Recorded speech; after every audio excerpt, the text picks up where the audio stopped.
bontés de l'Éternel ne sont pas épuisées. Elle se renouvelle chaque matin. Vos vies et dans vos vies.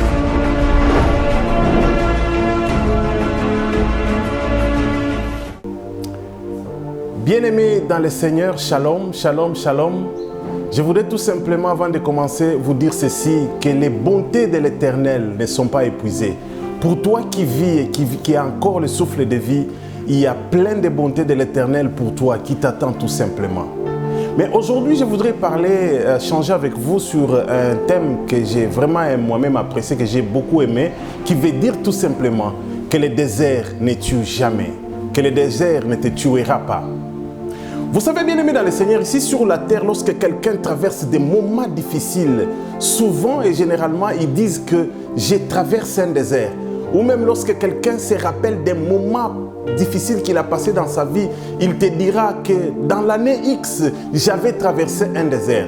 En fait, cet adage, les gens font souvent allusion à la traversée des enfants d'Israël lorsqu'ils quittaient l'Égypte vers Canaan. Les enfants d'Israël avaient emprunté un chemin qui passait par le désert. Or, nous savons tous que le désert, c'est un lieu aride. Il n'y a pas de vie dans le désert. Il n'y a pas de cours d'eau dans le désert. Il n'y a pas de marché dans le désert. C'est un endroit qui n'offre pas une qualité de vie adéquate. C'est un endroit où il ne fait pas beau vivre, comme on dit. Dans le désert, lorsque vous y êtes, lorsque le soleil commence à vous piquer, il va vous laisser seulement lorsqu'il aura besoin de dormir aussi, c'est-à-dire la nuit. Donc dans le désert, il fait très mal. Il ne fait pas beau vivre, franchement. Mais les enfants d'Israël ont traversé cette route-là. C'est-à-dire qu'ils ont affronté toute cette souffrance du désert.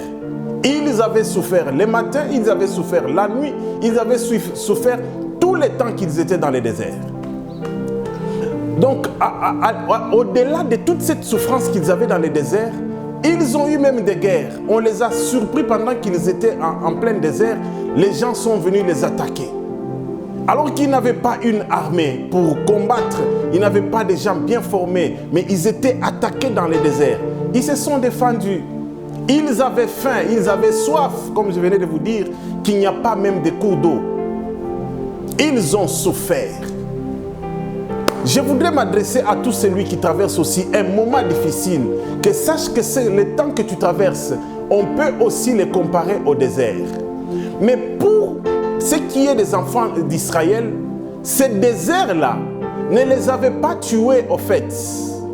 La Bible me dit ceci, que j'ai amené mes enfants dans le désert pour parler à leur cœur.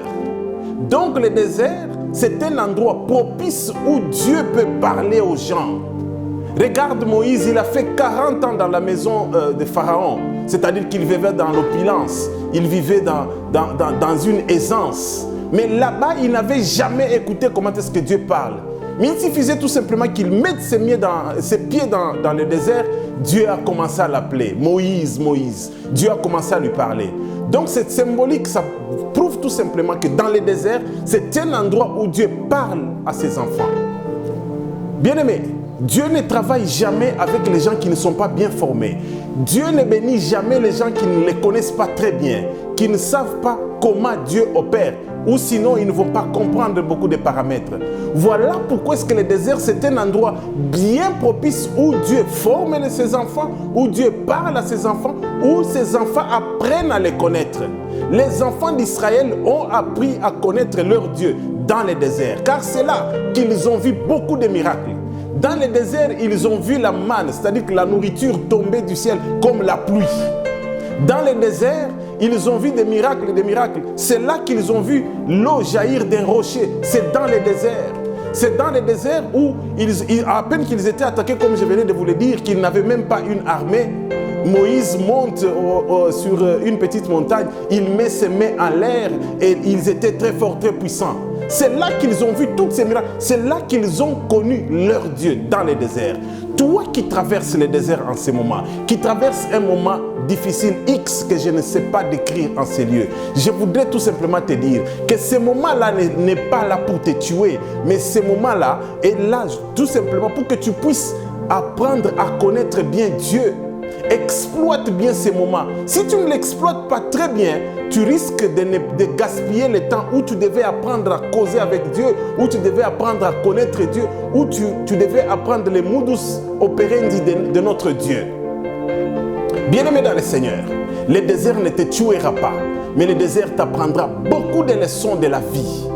C'est dans le désert où quelqu'un peut apprendre beaucoup de ses capacités. Vous savez, on dit ici sur la terre, dans le monde, que la souffrance éduque mieux. Donc, ces moments de souffrance que tu es en train de traverser peut t'apprendre beaucoup de choses. Je vais prendre Jephthé. Jephthé vivait dans la maison de ses parents.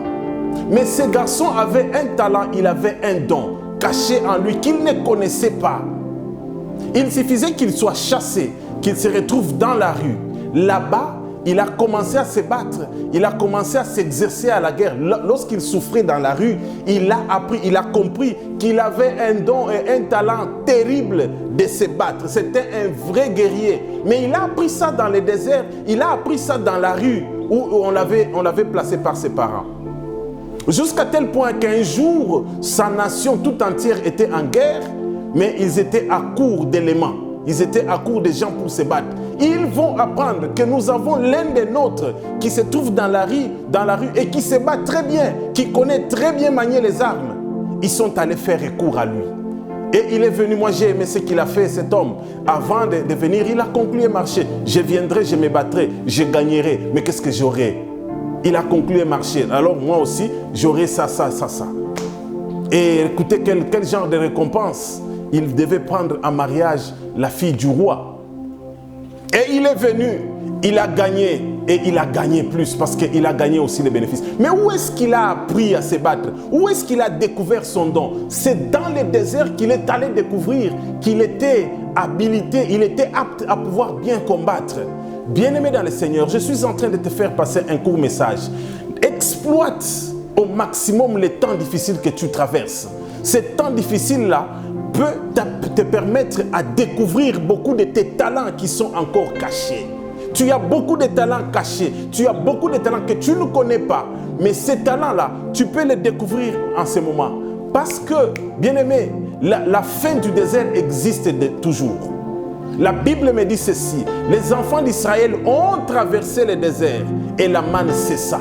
Donc il y a beaucoup de choses que tu dois vivre seulement pendant les moments difficiles. Tu dois apprendre dans les moments difficiles. Lorsque tu vas traverser ces moments difficiles, ces choses-là vont cesser. Et si tu n'exploites pas au maximum les moments difficiles que tu traverses, lorsque ça va cesser, c'est fini. Tu ne le comprendras pas. Donc je te prophétise, je te dis ceci: les temps difficiles que tu es en train de traverser va cesser un jour. Les temps difficiles que tu traverses en ce lieu, en ce moment précis, n'est pas là pour te tuer, n'est pas là éternellement. Un jour, ce temps-là va s'arrêter et tu vas commencer une nouvelle vie. Mais exploite au maximum ce temps pour apprendre un peu Dieu. Un jour, Abraham a chassé sa servante avec qui il avait eu un enfant. Il les chasse parce que cette servante commençait à se comparer à sa femme Sarah. Il l'a chassée. La Bible me dit qu'elle est partie avec son fils dans le désert. Et avant de partir, Abraham leur avait donné un bidon d'eau. J'appelle bidon, c'est-à-dire que nous sommes dans les termes que nous allons tous bien comprendre. Un bidon d'eau. Ils sont allés avec ce bidon dans le désert. Les déserts. Bien-aimés dans le Seigneur, les bidons d'eau, c'est épuisable. Ils ont bu cette eau, et l'enfant et la mère, puis après, ça s'est terminé. Comme je vous ai dit, que les déserts n'offrent pas une bonne qualité de vie. Ils devaient mourir. Pourquoi? Parce qu'ils avaient tellement soif et ils n'avaient plus d'eau. Ils ont commencé à prier. Les déserts tuent. Ils ont commencé à prier. Au lieu qu'ils meurent, mais Dieu a opéré un miracle terrible dans le désert et un puits d'eau a jailli.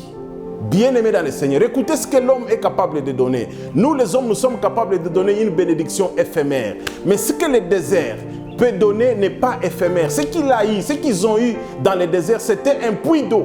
C'est-à-dire, les deux là, ils venaient d'être propriétaires d'un puits d'eau dans le désert. C'est-à-dire, les gens qui passaient par là, très assoiffés, ils pouvaient commencer à vendre cette eau de leur puits et ils pouvaient être même très riches.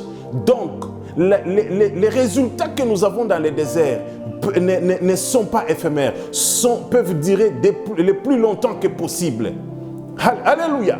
Bien-aimés dans le Seigneur, juste pour vous dire, dans ces courts messages, je voudrais tout simplement vous dire que ce désert dans lequel vous traversez ne vous tuera pas. Ce désert-là, il va vous amener beaucoup de leçons de la vie. Et vous serez un homme fait demain et vous aurez la bénédiction et qui ne va pas vous bouger demain parce que vous avez traversé